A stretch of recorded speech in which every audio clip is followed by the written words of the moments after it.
Andrew Jackson, March 15, 1767, June 8, 1845, was the seventh President of the United States from 1829 to 1837. He rose to fame as a U.S. Army general and served in both houses of the U.S. Congress. His political philosophy, which dominated his presidency, became the basis for the rise of Jacksonian democracy. His legacy is controversial. He has been praised as an advocate for working Americans and preserving the Union of States, and criticized for his racist policies, particularly towards Native Americans. Jackson was born in the colonial Carolinas before the American Revolutionary War. He became a frontier lawyer and married Rachel Donaldson Robards. He briefly served in the U.S. House of Representatives and the U.S. Senate, representing Tennessee. After resigning, he served as a justice on the Tennessee Superior Court from 1798 to 1804. He purchased a plantation later known as the Hermitage, becoming a wealthy planter who profited off the forced labor of hundreds of enslaved African Americans during his lifetime. In 1801, he was appointed colonel of the Tennessee militia and was elected its commander. He led troops during the Creek War of 1813 to 1814, winning the Battle of Horseshoe Bend and negotiating the Treaty of Fort Jackson that required the indigenous Creek population to surrender vast tracts of the present-day U.S. states of Alabama and Georgia. In the concurrent war against the British, Jackson's victory at the Battle of New Orleans in 1815 made him a national hero. He later commanded United States forces during the First Seminole War against the Seminoles and other allied native groups. This campaign was one of the factors that prompted Spain to negotiate the cession of Florida to the United States, which was finalized in the Adams-Onis Treaty of 1819, in exchange for United States renunciation of territorial claims. He briefly served as Florida's first territorial governor before returning to the Senate. He ran for president in 1824. He won a plurality of the popular and electoral vote, but no candidate won the electoral majority. With the help of Henry Clay, the House of Representatives elected John Quincy Adams as president. Jackson's supporters alleged that there was a corrupt bargain between Adams and Clay, who joined Adams' cabinet, and began creating a new political coalition that became the Democratic Party in the 1830s. Jackson ran again in 1828, defeating Adams in a landslide victory despite issues such as his slave trading and his irregular marriage. In 1830, he signed the Indian Removal Act. This act, which has been described as ethnic cleansing, displaced tens of thousands of Native Americans from their ancestral homelands east of the Mississippi River. This resulted in thousands of deaths in what has become known as the Trail of Tears. Jackson faced a challenge to the integrity of the federal union when South Carolina threatened to nullify a high protective tariff set by the federal government. He threatened the use of military force to enforce the tariff, but the crisis was diffused when it was amended. In 1832, he vetoed a bill by Congress to reauthorize the Second Bank of the United States, arguing it was a corrupt institution. After a lengthy struggle, the bank was dismantled. In 1835, Jackson became the only U.S. president to pay off the national debt. After leaving office, he supported the presidencies of Martin Van Buren and James K. Polk, as well as the annexation of Texas. Contemporary opinions about Jackson are often polarized. Supporters characterize him as a defender of democracy and the U.S. Constitution, while critics point to his reputation as a demagogue who ignored the law when it suited him. Scholarly rankings of U.S. presidents historically rated his presidency as above average. In the late 20th century, his reputation declined, and in the 21st century, his placement in rankings of presidents has fallen. Early life. Childhood. Andrew Jackson was born on March 15, 1767, in the Waxhaws region of the Carolinas. His parents, Andrew Jackson and Elizabeth Hutchinson, were Scots-Irish colonists and Presbyterians who had emigrated from Ulster, Ireland, in 1765. Jackson's father was born in Carrickfergus, County Antrim, around 1738, and his ancestors had crossed into Northern Ireland from Scotland after the Battle of the Boyne in 1690. Jackson had two older brothers who came with his parents from Ireland, Hugh, born 1763, and Robert, born 1764. Elizabeth had a strong hatred of the British that she passed on to her sons. Jackson's exact birthplace is unclear. Jackson's father died at the age of 29 in February 1767, 3 weeks before his son Andrew was born. Afterwards, Elizabeth and her three sons moved in with her sister and brother-in-law, Jane and James Crawford. Jackson later stated that he was born on the Crawford Plantation, which is in Lancaster County, South Carolina, but second-hand evidence suggests that he might have been born at another uncle's home in North Carolina. When Jackson was young, Elizabeth thought he might become a minister and paid to have him schooled by a local clergyman. He learned to read, write, and work with numbers, and was exposed to Greek and Latin, but he was too strong-willed and hot-tempered for the ministry. Revolutionary War. Jackson and his older brothers, Hugh and Robert, served on the Patriot side against British forces during the American Revolutionary War. Hugh served under Colonel William Richardson Davie, dying from heat exhaustion after the Battle of Stono Ferry in June 1779. After anti-British sentiment intensified in the southern colonies following the Battle of Waxhaws in May 1780, Elizabeth encouraged Andrew and Robert to participate in militia drills. They served as couriers and were present at the Battle of Hanging Rock in August 1780. Andrew and Robert were captured in April 1781 when the British occupied the home of a Crawford relative. A British officer demanded to have his boots polished. Andrew refused, and the officer slashed him with a sword, leaving him with scars on his left hand and head. Robert also refused and was struck a blow on the head. The brothers were taken to a prisoner of war camp in Camden, South Carolina, where they became malnourished and contracted smallpox. In late spring, the brothers were released to their mother in a prisoner exchange. Robert died 2 days after arriving home, but Elizabeth was able to nurse Andrew back to health. Once he recovered, Elizabeth volunteered to nurse American prisoners of war housed in British prison ships in the harbor of Charleston, South Carolina. She contracted cholera and died soon afterwards. The war made Jackson an orphan at age 14 and increased his hatred for the values he associated with Britain, in particular aristocracy and political privilege. Early career. Legal career and marriage. After the American Revolutionary War, Jackson worked as a saddler, briefly returned to school, and taught reading and writing to children.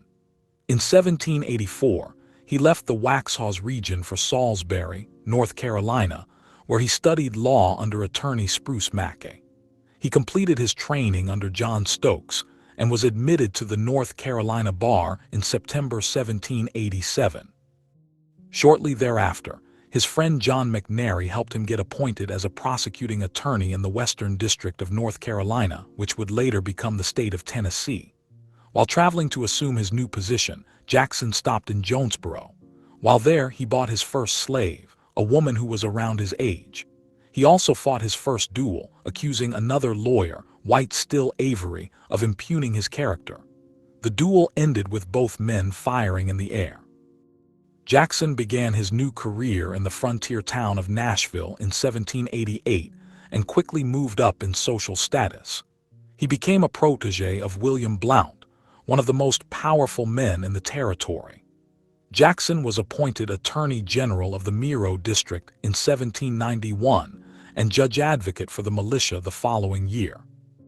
He also got involved in land speculation, eventually forming a partnership with fellow lawyer John Overton. Their partnership mainly dealt with claims made under a Land Grab Act of 1783 that opened Cherokee and Chickasaw territory to North Carolina's white residents.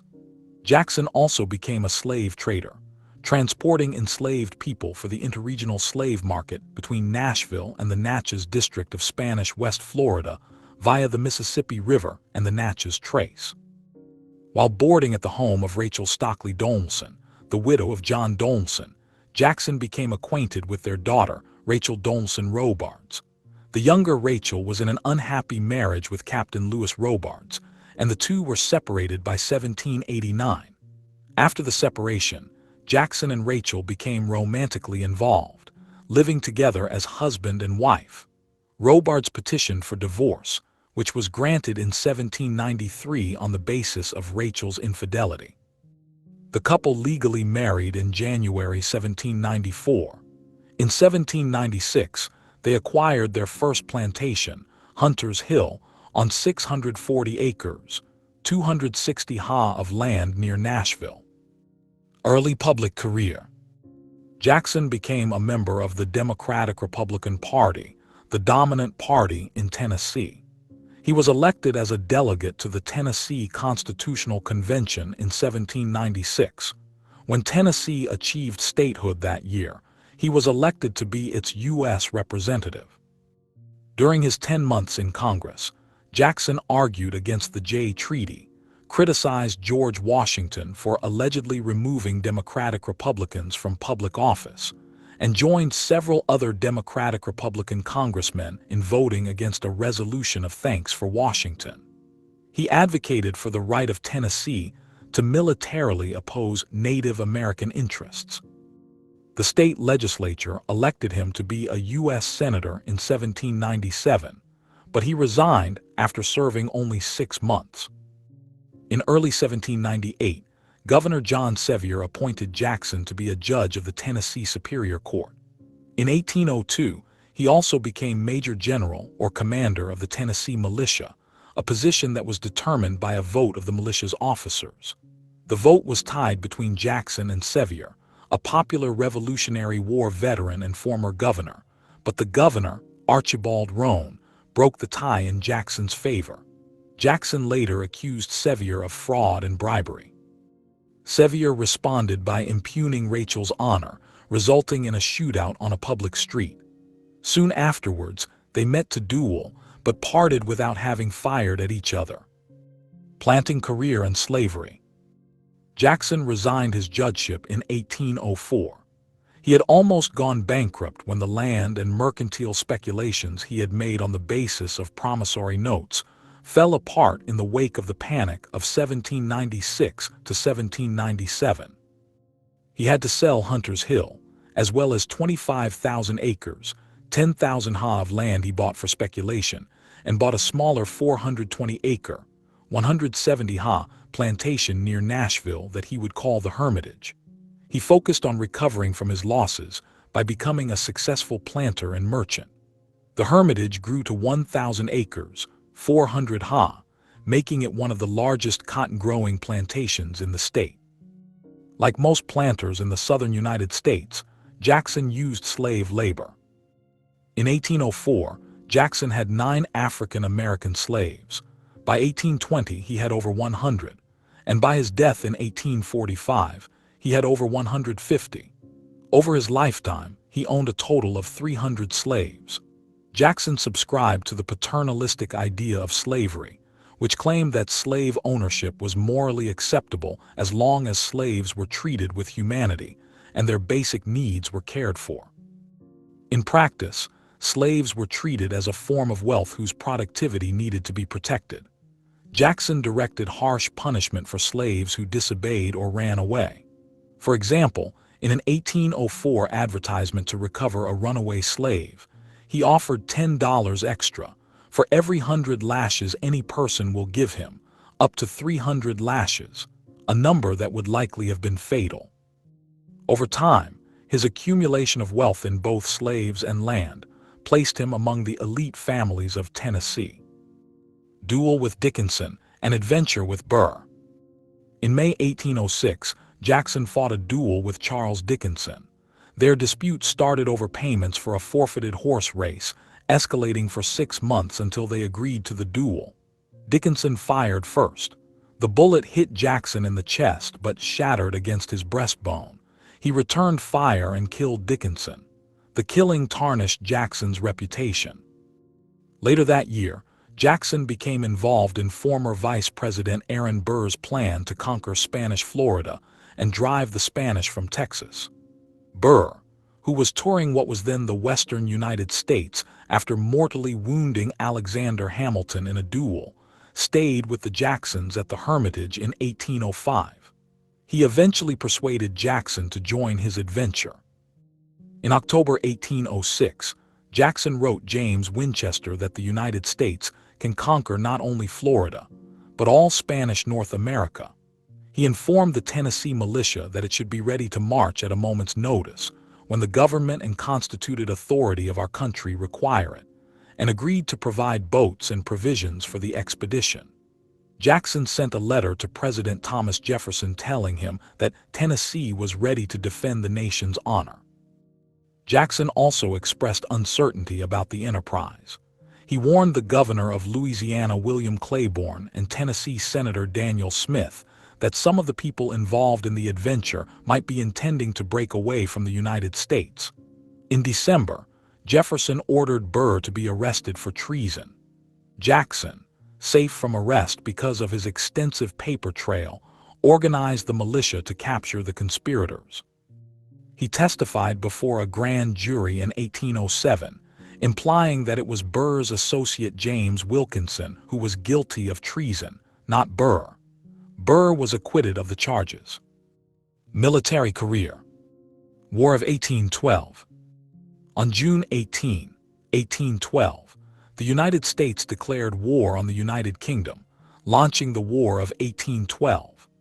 Though the war was primarily caused by maritime issues, it provided white American settlers on the southern frontier the opportunity to overcome Native American resistance to settlement, undermine British support of the Native American tribes, and pry Florida from the Spanish Empire. Jackson immediately offered to raise volunteers for the war, but he was not called to duty until after the United States military was repeatedly defeated in the American Northwest. After these defeats, in January 1813, Jackson enlisted over 2,000 volunteers, who were ordered to head to New Orleans to defend against a British attack. When his forces arrived at Natchez, they were ordered to halt by General Wilkinson, the commander at New Orleans and the man Jackson accused of treason after the Burr adventure. A little later, Jackson received a letter from the Secretary of War, John Armstrong, stating that his Natchez expedition volunteers were not needed, and that they were to hand over any supplies to Wilkinson and disband. Jackson refused to disband his troops. Instead, he led them on the difficult march back to Nashville, earning the nickname Hickory, later Old Hickory, for his toughness. After returning to Nashville, Jackson and three of his kinsmen, John Coffey, Stockley D. Hayes, and Alexander Donelson, got into a tavern brawl over honor with the brothers Jesse and Thomas Hart Benton. Nobody was killed, but Jackson received a gunshot in the shoulder that nearly killed him. Creek War Jackson had not fully recovered from his wounds when Governor Willie Blount called out the militia in September 1813 following the August Fort Mims massacre. The Red Sticks, a Creek Confederacy faction that had allied with Tecumseh, a Shawnee chief who was fighting with the British against the United States, killed about 250 militia men and civilians at Fort Mims in retaliation for an ambush by American militia at Burnt Corn Creek. Jackson's objective was to destroy the Red Sticks. He headed south from Fayetteville, Tennessee, in October with 2,500 militia, establishing Fort Strother as his supply base. He sent his cavalry under General Coffey ahead of the main force, destroying Red Stick villages and capturing supplies. Coffey defeated a band of Red Sticks at the Battle of Tallushatchee on November 3, and Jackson defeated another band later that month at the Battle of Talladega. By January 1814, the expiration of enlistments and desertion had reduced Jackson's force by about 1,000 volunteers, but he continued the offensive. The Red Sticks counterattacked at the battles of Emuckfaw and Onotochopo Creek. Jackson repelled them but was forced to withdraw to Fort Strother. Jackson's army was reinforced by further recruitment and the addition of a regular army unit, the 39th U.S. Infantry Regiment. The combined force of 3,000 men, including Cherokee, Choctaw, and Creek allies, attacked a Red Stick fort at Horseshoe Bend on the Tallapoosa River, which was manned by about 1,000 men. The Red Sticks were overwhelmed and massacred. Almost all their warriors were killed, and nearly 300 women and children were taken prisoner and distributed to Jackson's Native American allies. The victory broke the power of the Red Sticks. Jackson continued his scorched earth campaign of burning villages, destroying supplies, and starving Red Stick women and children. The campaign ended when William Weatherford, the Red Stick leader, surrendered, although some Red Sticks fled to East Florida. On June 8, Jackson was appointed a brigadier general in the United States Army, and 10 days later was made a brevet major general with command of the 7th Military District, which included Tennessee, Louisiana, the Mississippi Territory, and the Muscogee Creek Confederacy. With President James Madison's approval, Jackson imposed the Treaty of Fort Jackson. The treaty required all Creek, including those who had remained allies, to surrender 23 million acres, 9,300,000 ha of land to the United States. Jackson then turned his attention to the British and Spanish. He moved his forces to Mobile, Alabama in August, accused the Spanish governor of West Florida, Mateo Gonzalez Manrique, of arming the Red Sticks, and threatened to attack. The governor responded by inviting the British to land at Pensacola to defend it, which violated Spanish neutrality. The British attempted to capture Mobile, but their 4 warships were repulsed at Fort Bowyer. Jackson then entered Florida, defeating the Spanish and British forces at the Battle of Pensacola on November 7. Afterwards, the Spanish surrendered, and the British withdrew. Weeks later, Jackson learned that the British were planning an attack on New Orleans, which was the gateway to the lower Mississippi River and control of the American West. He evacuated Pensacola, strengthened the garrison at Mobile, and led his troops to New Orleans. Battle of New Orleans. Jackson arrived in New Orleans on December 1, 1814. There he instituted martial law because he worried about the loyalty of the city's Creole and Spanish inhabitants. He augmented his force by forming an alliance with Jean Lafitte's smugglers and raising units of free African Americans and Creek, paying non-white volunteers the same salary as whites.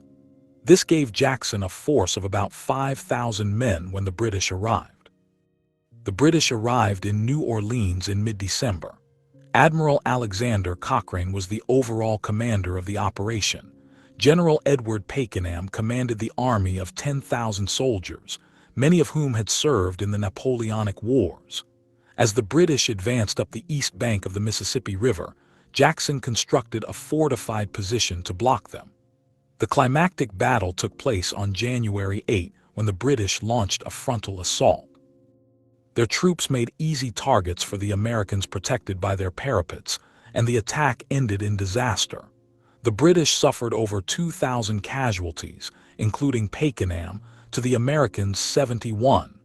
The British decamped from New Orleans at the end of January, but they still remained a threat. Jackson refused to lift martial law and kept the militia under arms. He approved the execution of 6 militiamen for desertion. Some Creoles registered as French citizens with the French consul and demanded to be discharged from the militia due to their foreign nationality. Jackson then ordered all French citizens to leave the city within 3 days and had a member of the Louisiana legislature, Louis Loyalier, arrested when he wrote a newspaper article criticizing Jackson's continuation of martial law. U.S. District Court Judge Dominic A. Hall signed a writ of habeas corpus for Loyalier's release. Jackson had Hall arrested too. A military court ordered Loyalier's release, but Jackson kept him in prison and evicted Hall from the city. Although Jackson lifted martial law when he received official word that the Treaty of Ghent, which ended the war with the British, had been signed, his previous behavior tainted his reputation in New Orleans. Jackson's victory made him a national hero, and on February 27, 1815, he was given the thanks of Congress and awarded a Congressional Gold Medal. Though the Treaty of Ghent had been signed in December 1814, before the Battle of New Orleans was fought, Jackson's victory assured that the United States' control of the region between Mobile and New Orleans would not be effectively contested by European powers. This control allowed the American government to ignore one of the articles in the treaty, which would have returned the Creek lands taken in the Treaty of Fort Jackson. First Seminole War. Following the war, Jackson remained in command of troops in the southern half of the United States and was permitted to make his headquarters at the Hermitage. Appointed as Indian Commissioner Plenipotentiary, Jackson continued to displace the Native Americans in areas under his command. Despite resistance from Secretary of the Treasury William Crawford, he negotiated and signed 5 treaties between 1816 and 1820 in which the Creek, Choctaw, Cherokee, and Chickasaw ceded tens of millions of acres of land to the United States. These included the Treaty of Turkeytown, Treaty of Tuscaloosa, and the Treaty of Doak Stand. Jackson soon became embroiled in conflict in Florida. The former British post at Prospect Bluff, which became known to Americans as the Negro Fort, remained occupied by more than 1,000 former soldiers of the British Royal and Colonial Marines, escaped slaves, and various indigenous peoples. It had become a magnet for escapees and was seen as a threat to the property rights of American enslavers, even a potential source of insurrection by enslaved people. Jackson ordered Colonel Duncan Clinch to capture the fort in July 1816. He destroyed it and killed many of the garrison. Some survivors were enslaved while others fled into the wilderness of Florida. White American settlers were in constant conflict with Native American people, collectively known as the Seminoles, who straddled the border between the U.S. and Florida. In December 1817, Secretary of War John C. Calhoun initiated the First Seminole War by ordering Jackson to lead a campaign, with full power to conduct the war as he may think best. Jackson believed the best way to do this was to seize Florida from Spain once and for all. Before departing, Jackson wrote to President James Monroe, "Let it be signified to me through any channel that the possession of the Floridas would be desirable to the United States, and in 60 days it will be accomplished." Jackson invaded Florida, captured the Spanish fort of St. Marks, and occupied Pensacola. Seminole and Allied native resistance was effectively ended by May 1818. He also captured 2 British subjects, Robert Ambrister and Alexander Arbuthnot, who had been working with the Seminoles. After a brief trial, Jackson executed both of them, causing an international incident with the British. Jackson's actions polarized Monroe's cabinet. The occupied territories were returned to Spain. Calhoun wanted him censured for violating the Constitution, since the United States had not declared war on Spain. Secretary of State John Quincy Adams defended him, as he thought Jackson's occupation of Pensacola would lead Spain to sell Florida. Spain ceded Florida in the Adams-Onis Treaty in exchange for the United States assuming all claims against Spain by American citizens and renouncing all claims to Texas west of the Sabine River. In February 1819, a congressional investigation exonerated Jackson, and his victory was instrumental in convincing the Seminoles to sign the Treaty of Moultrie Creek in 1823, which surrendered much of their land in Florida. Presidential aspirations. Election of 1824. 1822 to 1823. Around this time, he also completed negotiations for Tennessee to purchase Chickasaw lands. This became known as the Jackson Purchase. Jackson, Overton, and another colleague had speculated in some of the land and used their portion to form the town of Memphis. In 1822, Jackson agreed to run in the 1824 presidential election, and he was nominated by the Tennessee legislature in July. At the time, the Federalist Party had collapsed, and there were 4 major contenders for the Democratic-Republican Party nomination: William Crawford, John Quincy Adams, Henry Clay, and John C. Calhoun. Jackson was intended to be a stalking horse candidate to prevent Tennessee's electoral votes from going to Crawford, who was seen as a Washington insider. Jackson unexpectedly garnered popular support outside of Tennessee and became a serious candidate. He benefited from the expansion of suffrage among white males that followed the conclusion of the War of 1812. He was a popular war hero whose reputation suggested he had the decisiveness and independence to bring reform to Washington. He also was promoted as an outsider who stood for all the people, blaming banks for the country's depression. During his presidential candidacy, Jackson reluctantly ran for one of Tennessee's U.S. Senate seats. Jackson's political managers William Berkeley Lewis and John Eaton convinced him that he needed to defeat incumbent John Williams, who opposed him. The legislature elected Jackson in October 1823. He was attentive to his senatorial duties.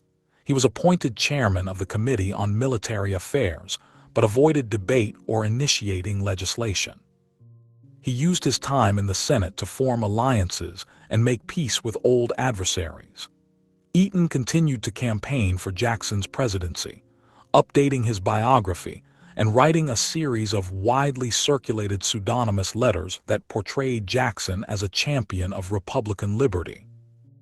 Democratic-Republican presidential nominees had historically been chosen by informal congressional nominating caucuses.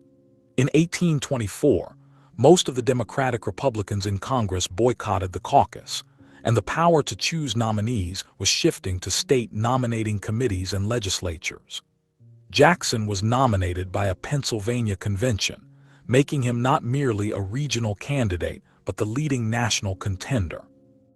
When Jackson won the Pennsylvania nomination, Calhoun dropped out of the presidential race. Afterwards, Jackson won the nomination in 6 other states and had a strong second-place finish in 3 others. In the presidential election, Jackson won a 42% plurality of the popular vote. More importantly, he won a plurality of electoral votes, receiving 99 votes from states in the South, West, and Mid-Atlantic. He was the only candidate to win states outside of his regional base. Adams dominated New England, Crawford won Virginia and Georgia, and Clay took 3 western states.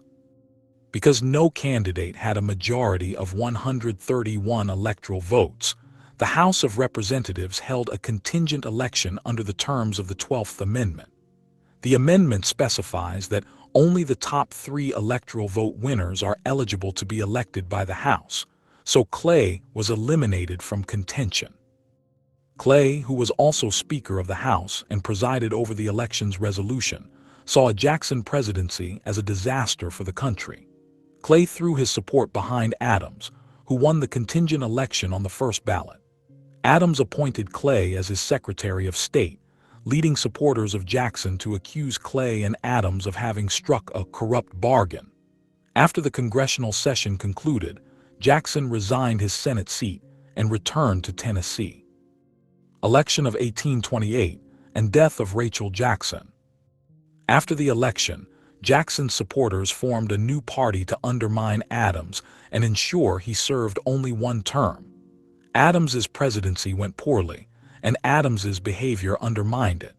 He was perceived as an intellectual elite who ignored the needs of the populace. He was unable to accomplish anything because Congress blocked his proposals. In his first annual message to Congress, Adams stated that "we are palsied by the will of our constituents," which was interpreted as his being against representative democracy. Jackson responded by championing the needs of ordinary citizens and declaring that the voice of the people must be heard. Jackson was nominated for president by the Tennessee legislature in October 1825, more than 3 years before the 1828 election. He gained powerful supporters in both the South and North, including Calhoun, who became Jackson's vice presidential running mate, and New York Senator Martin Van Buren.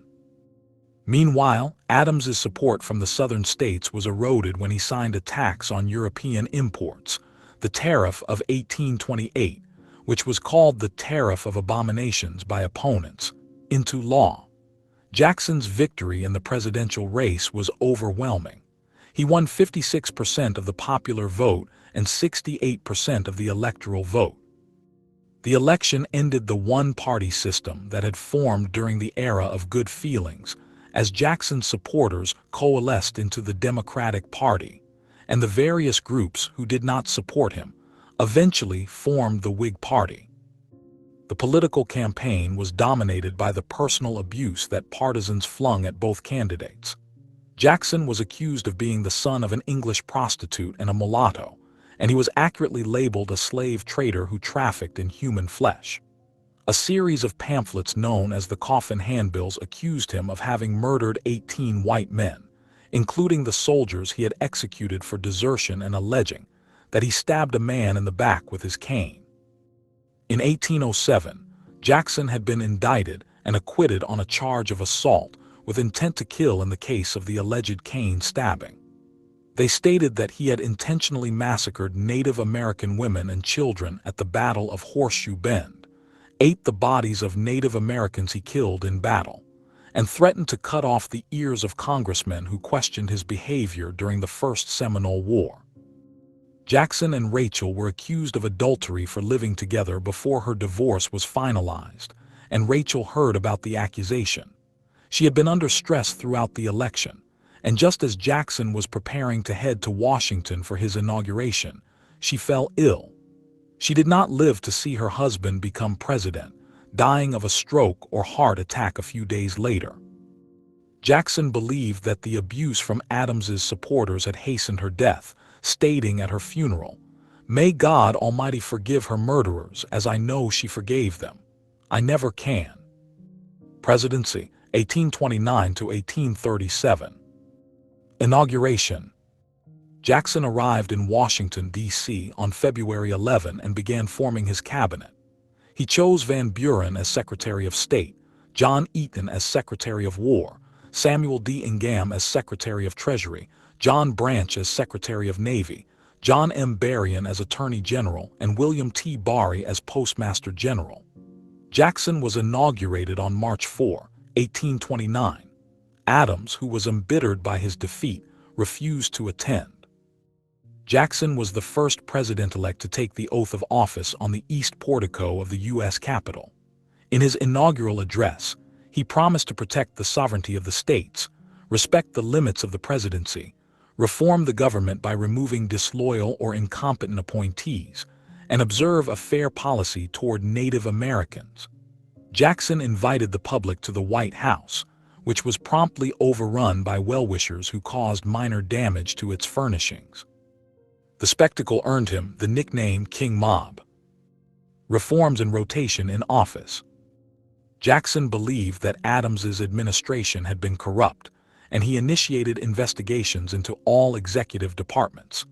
These investigations revealed that $280,000, equivalent to $8,300,000 in 2024, was stolen from the Treasury. They also resulted in a reduction in costs to the Department of the Navy, saving $1 million, equivalent to $29,500,000 in 2024. Jackson asked Congress to tighten laws on embezzlement and tax evasion, and he pushed for an improved government accounting system. Jackson implemented a principle he called rotation in office. The previous custom had been for the president to leave the existing appointees in office, replacing them through attrition. Jackson enforced the Tenure of Office Act, an 1820 law that limited office tenure, authorized the president to remove current office holders and appoint new ones. During his first year in office, he removed about 10% of all federal employees and replaced them with loyal Democrats. Jackson argued that rotation in office reduced corruption by making office holders responsible to the popular will, but it functioned as political patronage and became known as the spoils system. Petticoat affair. Jackson spent much of his time during his first 2.5 years in office dealing with what came to be known as the Petticoat affair, or Eaton affair. The affair focused on Secretary of War Eaton's wife, Margaret. She had a reputation for being promiscuous, and like Rachel Jackson, she was accused of adultery. She and Eaton had been close before her first husband John Timberlake died, and they married 9 months after his death. With the exception of Barry's wife Catherine, the cabinet members' wives followed the lead of Vice President Calhoun's wife Floride and refused to socialize with the Eatons. Though Jackson defended Margaret, her presence split the cabinet, which had been so ineffective that he rarely called it into session, and the ongoing disagreement led to its dissolution. In early 1831, Jackson demanded the resignations of all the cabinet members except Barry, who would resign in 1835 when a congressional investigation revealed his mismanagement of the post office. Jackson tried to compensate Van Buren by appointing him the minister to Great Britain, but Calhoun blocked the nomination with a tie-breaking vote against it.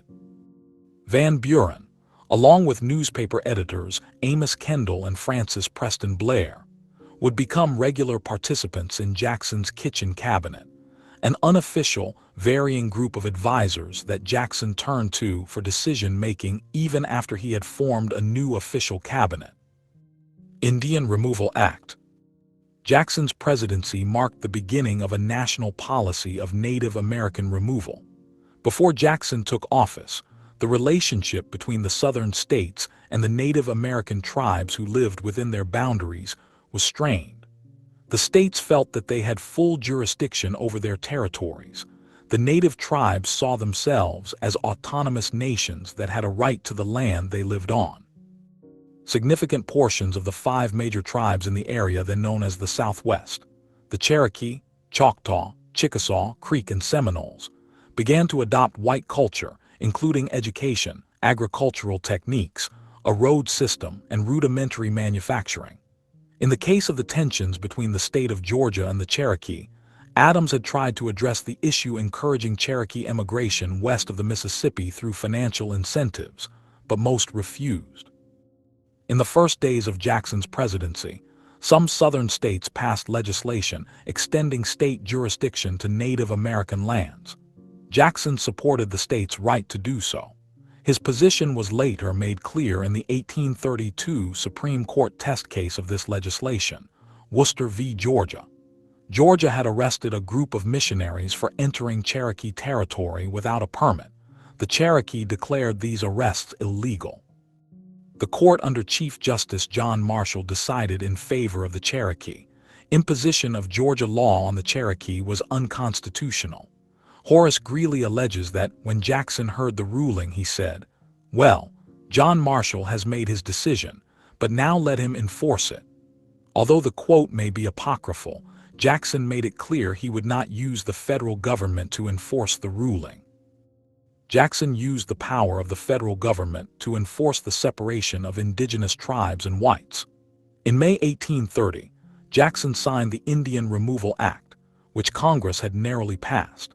It gave the president the right to negotiate treaties to buy tribal lands in the eastern part of the United States in exchange for lands set aside for Native Americans west of the Mississippi, as well as broad discretion on how to use the federal funds allocated to the negotiations.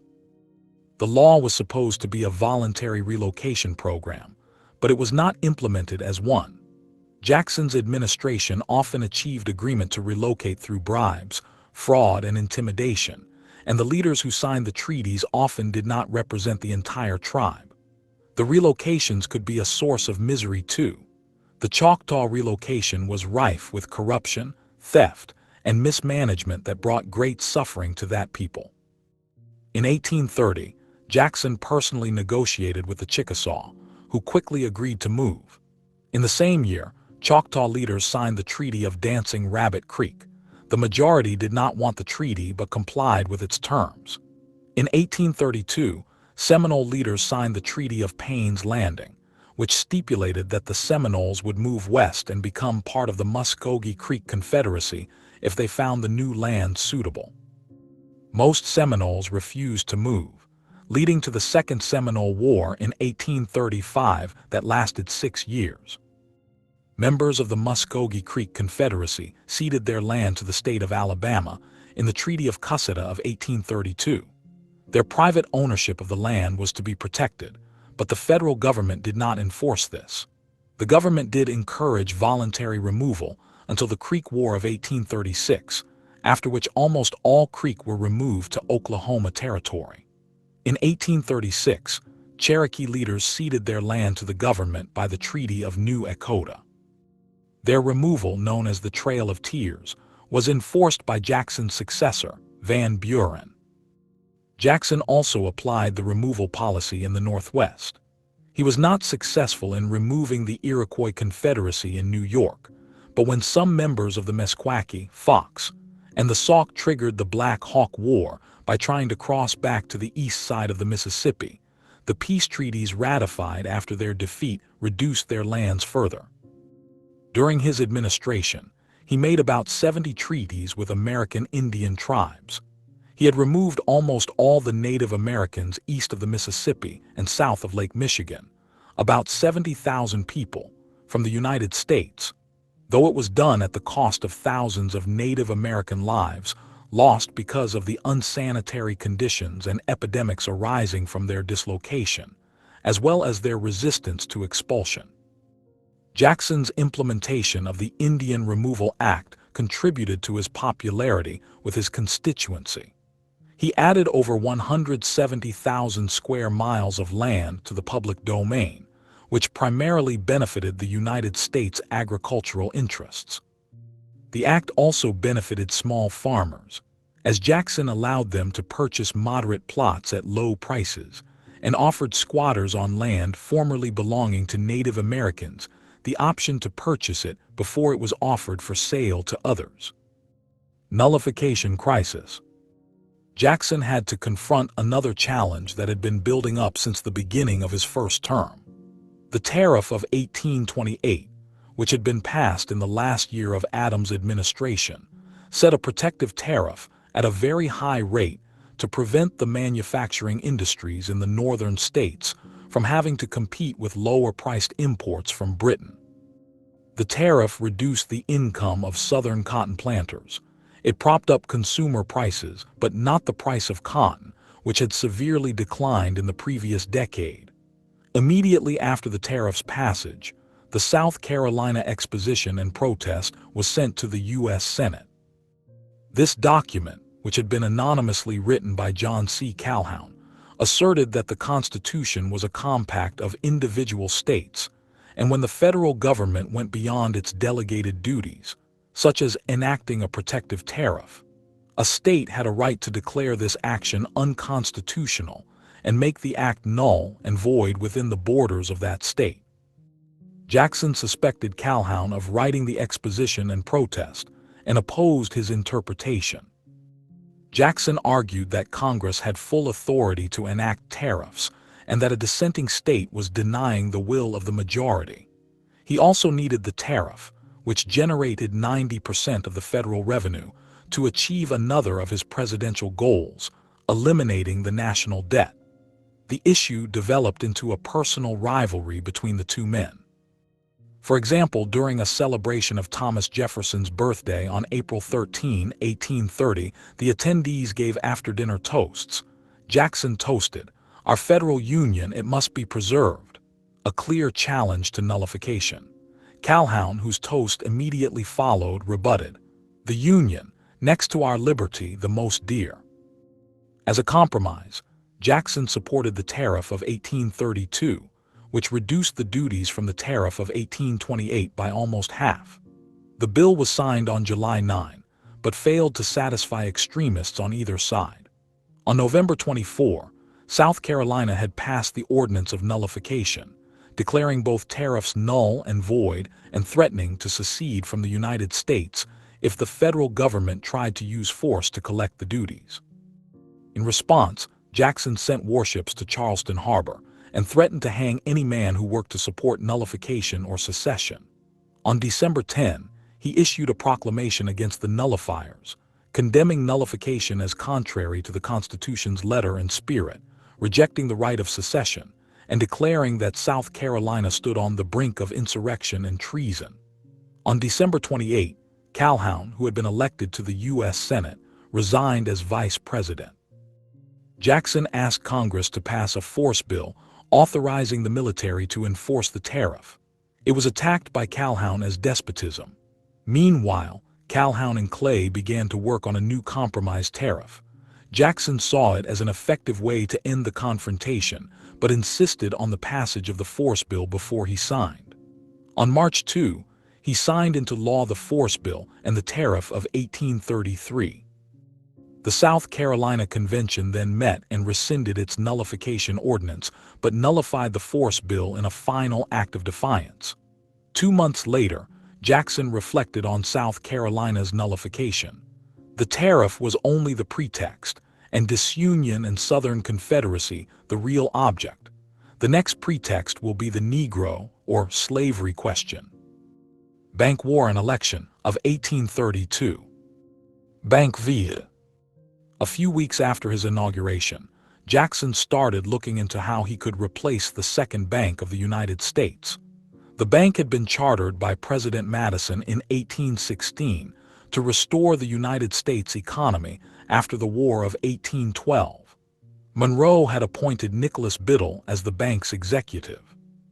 The bank was a repository for the country's public monies, which also serviced the national debt. It was formed as a for-profit entity that looked after the concerns of its shareholders. In 1828, the country was prosperous and the currency was stable, but Jackson saw the bank as a fourth branch of government run by an elite, what he called the money power that sought to control the labor and earnings of the real people, who depend on their own efforts to succeed: the planters, farmers, mechanics, and laborers. Additionally, Jackson's own near bankruptcy in 1804, due to credit-fueled land speculation, had biased him against paper money and toward a policy favorable to hard money. In his first annual address in December 1829, Jackson openly challenged the bank by questioning its constitutionality and the soundness of its money. Jackson's supporters further alleged that it gave preferential loans to speculators and merchants over artisans and farmers, that it used its money to bribe congressmen and the press, and that it had ties with foreign creditors. Biddle responded to Jackson's challenge in early 1830 by using the bank's vast financial holding to nation, and his supporters argued that the bank was the key to prosperity and stable commerce. By the time of the 1832 election, Biddle had spent over $200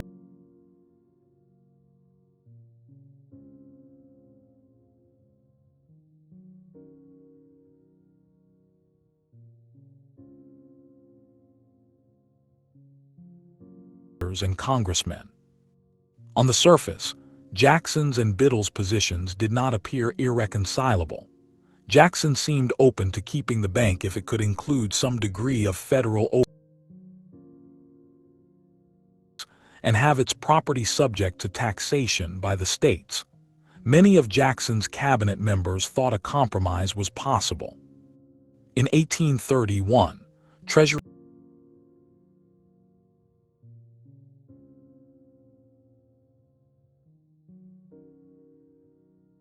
directly. Privately, Jackson expressed opposition to the bank. Publicly, he announced that he would leave the decision concerning the bank in the hands of the people.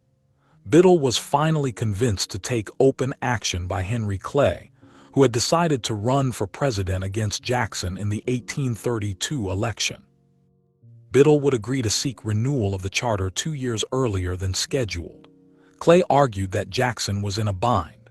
If he vetoed the charter, he would lose the votes of his pro-bank constituents in Pennsylvania, but if he signed the charter, he would lose his anti-bank constituents. After the recharter bill was passed, Jackson vetoed it on July 10, 1832, arguing that the country should not surrender the will of the majority to the desires of the wealthy. Election of 1832. The 1832 presidential election demonstrated the rapid development of political parties during Jackson's presidency. The Democratic Party's first national convention, held in Baltimore, nominated Jackson's choice for vice president, Martin Van Buren.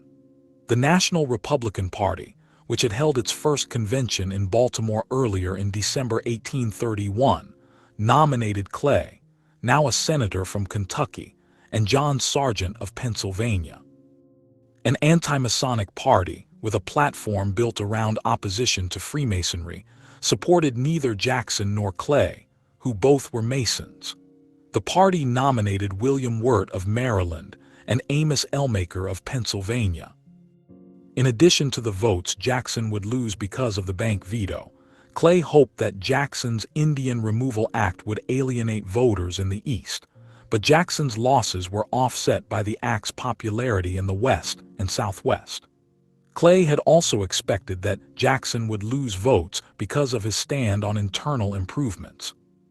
Jackson had vetoed the Maysville Road Bill, which funded an upgrade of a section of the national road in Clay's state of Kentucky. Jackson had argued it was unconstitutional to fund internal improvements using national funds for local projects. Clay's strategy failed. Jackson was able to mobilize the Democratic Party's strong political networks. The Northeast supported Jackson because he was in favor of maintaining a stiff tariff. The West supported him because the Indian Removal Act reduced the number of Native Americans in the region and made available more public land. Except for South Carolina, which passed the ordinance of nullification during the election month and refused to support any party by giving its votes to the future governor of Virginia, John B. Floyd. The South supported Jackson for implementing the Indian Removal Act, as well as for his willingness to compromise by signing the Tariff of 1832. Jackson won the election by a landslide, receiving 55% of the popular vote and 219 electoral votes.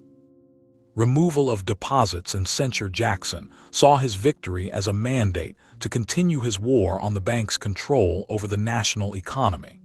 In 1833, Jackson signed an executive order ending the deposit of Treasury receipts in the bank. When Secretary of the Treasury McLean refused to execute the order, Jackson replaced him with William J. Duane, who also refused. Jackson then appointed Roger B. Taney as acting secretary, who implemented Jackson's policy. With the loss of federal deposits, the bank had to contract its credit. Biddle used this contraction to create an economic downturn in an attempt to get Jackson to compromise. Biddle wrote, "Nothing but the evidence of suffering abroad will produce any effect in Congress." The attempt did not succeed. The economy recovered and Biddle was blamed for the recession. Jackson's actions led those who disagreed with him to form the Whig Party. They claimed to oppose Jackson's expansion of executive power, calling him King Andrew I, and naming their party after the English Whigs who opposed the British monarchy in the 17th century. In March 1834, the Senate censured Jackson for inappropriately taking authority for the Treasury Department when it was the responsibility of Congress, and refused to confirm Taney's appointment as Secretary of the Treasury.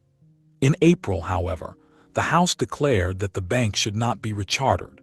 By July 1836, the bank no longer held any federal deposits. Jackson had federal funds deposited into state banks friendly to the administration's policies, which critics called pet banks. The number of these state banks more than doubled during Jackson's administration, and investment patterns changed. The bank, which had been the federal government's fiscal agent, invested heavily in trade and financed interregional and international trade. State banks were more responsive to state governments and invested heavily in land development, land speculation, and state public works projects. In spite of the efforts of Taney's successor, Levi Woodbury, to control them, the pet banks expanded their loans, helping to create a speculative boom in the final years of Jackson's administration. In January 1835, Jackson paid off the national debt, the only time in U.S. history that it had been accomplished. It was paid down through tariff revenues, carefully managing federal funding of internal improvements like roads and canals, and the sale of public lands.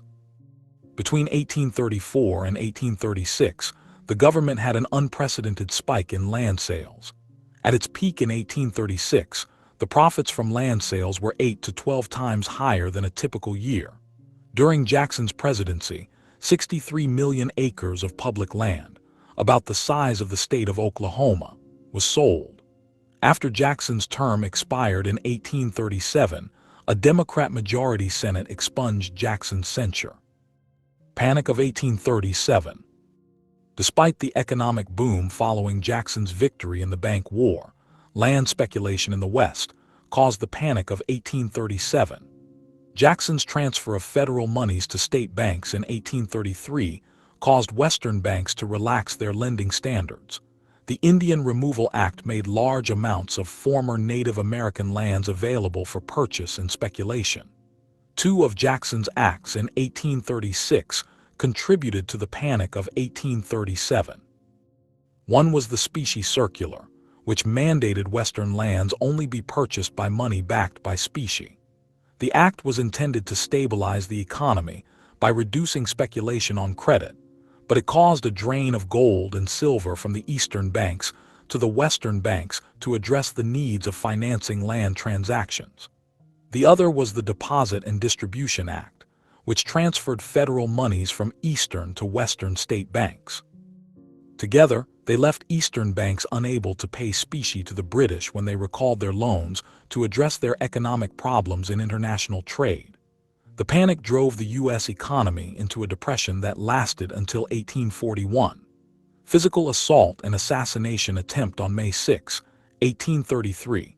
Robert B. Randolph struck Jackson in the face with his hand because Jackson had ordered Randolph's dismissal from the Navy for embezzlement. Jackson declined to press charges.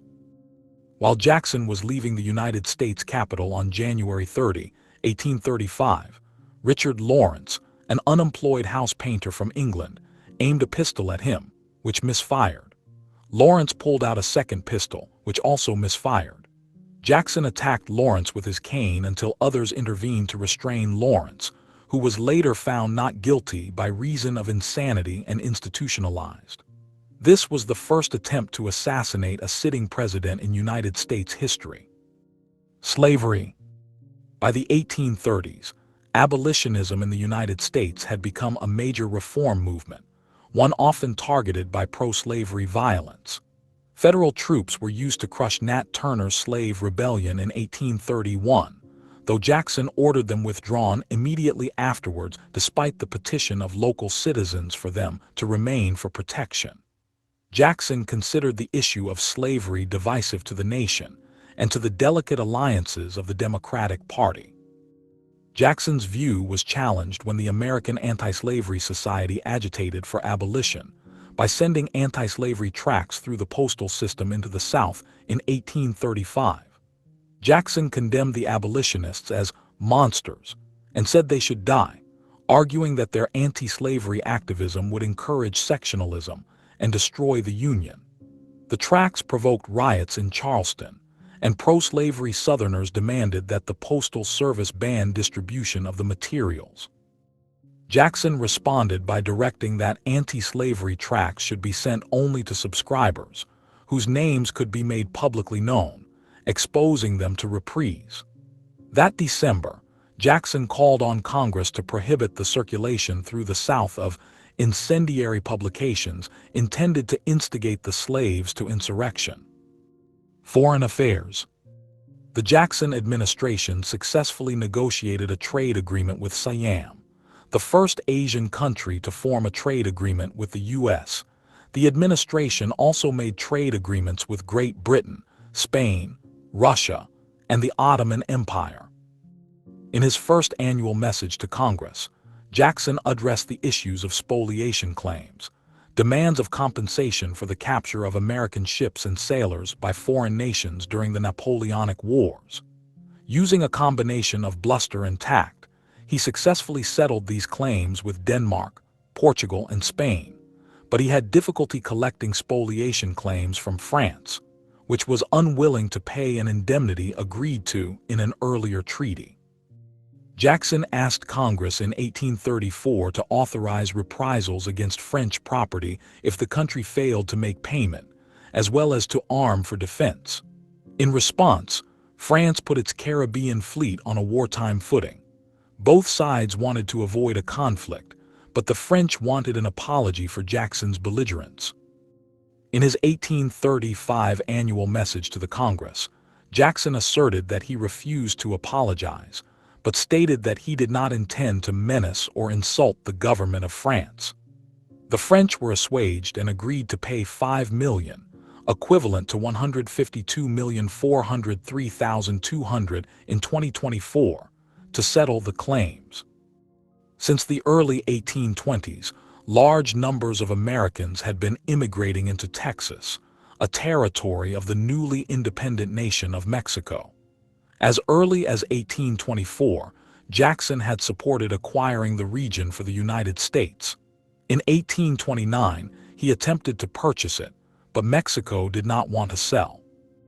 By 1830, there were twice as many settlers from the United States as from Mexico, leading to tensions with the Mexican government that started the Texas Revolution.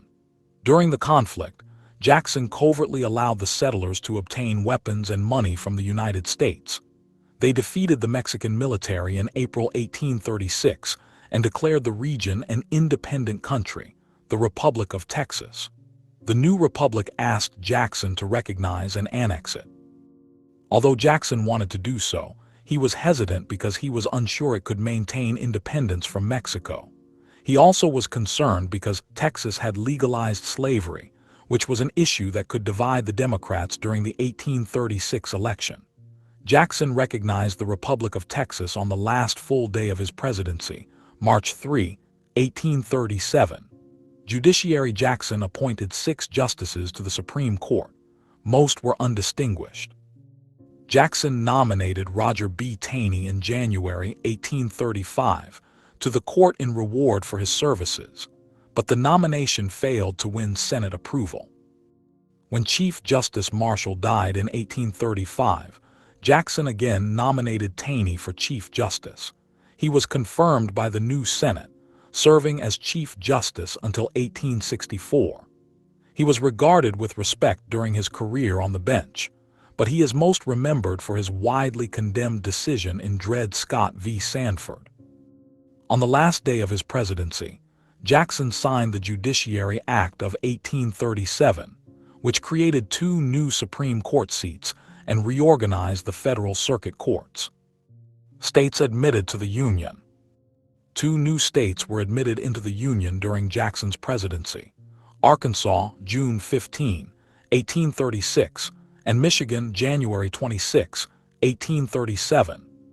Both states increased Democratic power in Congress and helped Van Buren win the presidency in 1836, as new states tended to support the party that had done the most to admit them.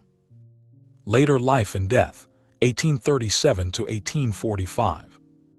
Jackson's presidency ended on March 4, 1837. Jackson left Washington, D.C. 3 days later, retiring to the Hermitage in Nashville, where he remained influential in national and state politics. To reduce the inflation caused by the Panic of 1837, Jackson supported an independent treasury system that would restrict the government from printing paper money and require it to hold its money in silver and gold. During the 1840 presidential election, Jackson campaigned for Van Buren in Tennessee, but Van Buren had become unpopular during the continuing Depression. The Whig Party nominee, William Henry Harrison, won the election using a campaign style similar to that of the Democrats. Van Buren was depicted as an uncaring aristocrat, while Harrison's war record was glorified, and he was portrayed as a man of the people. Harrison won the 1840 election, and the Whigs captured majorities in both houses of Congress, but Harrison died a month into his term and was replaced by his vice president, former Democrat John Tyler. Jackson was encouraged because Tyler was not bound to party loyalties and praised him when he vetoed 2 Whig-sponsored bills to establish a new national bank in 1841. Jackson lobbied for the annexation of Texas. He was concerned that the British could use it as a base to threaten the United States and insisted that it was part of the Louisiana Purchase. Tyler signed a treaty of annexation in April 1844, but it became associated with the expansion of slavery and was not ratified. Van Buren, who had been Jackson's preferred candidate for the Democratic Party in the 1844 presidential election, had opposed annexation. Disappointed by Van Buren, Jackson convinced fellow Tennessee James K. Polk, who was then set to be Van Buren's running mate, to run as the Democratic Party's presidential nominee instead. Polk defeated Van Buren for the nomination and won the general election against Jackson's old enemy, Henry Clay. Meanwhile, the Senate passed a bill to annex Texas, and it was signed on March 1, 1845. Jackson died of dropsy, tuberculosis, and heart failure at 78 years of age on June 8, 1845. His deathbed was surrounded by family, friends, and slaves, and he was recorded to have said, "Do not cry. I hope to meet you all in heaven, yes, all in heaven, white and black." He was buried in the same tomb as his wife Rachel. Personal life. Jackson and Rachel had no children together but adopted Andrew Jackson Jr., the son of Rachel's brother Severn Donaldson. The Jacksons also acted as guardians for the children of another of Rachel's brothers, Samuel Donaldson, John Samuel, Daniel Smith Donaldson, and Andrew Jackson Donaldson. They were also guardians for A.J. Hutchings, Rachel's orphan grandnephew, and the orphaned children of a friend, Edward Butler, Caroline, Eliza, Edward, and Anthony, who lived with the Jacksons after their father died. There were also 3 indigenous members of Jackson's household, Lincoya, Theodore, and Charlie. For the only time in U.S. history, 2 women acted simultaneously as unofficial First Lady for the widower Jackson. Rachel's niece Emily Donaldson was married to Andrew Jackson Donaldson, who acted as Jackson's private secretary, and served as hostess at the White House. The president and Emily became estranged for over a year during the Petticoat Affair, but they eventually reconciled, and she resumed her duties as White House hostess.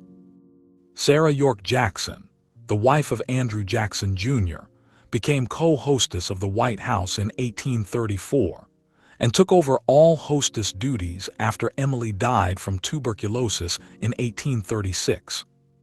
Temperament.